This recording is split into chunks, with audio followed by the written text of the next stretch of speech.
işlerin cili ateşlidir Allah. İzin ver de Kabe'ni görelim Allah.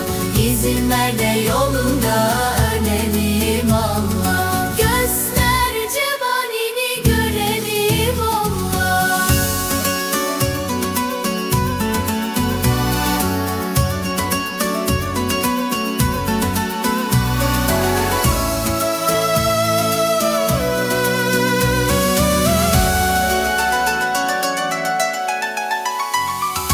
Kabe'nin yolları çukurdur Allah. Hacıların işleri zikirdir Allah. Mevlasına her dem şükürdür Allah.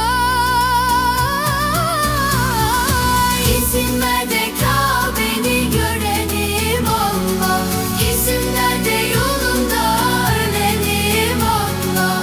Göster cemalini görelim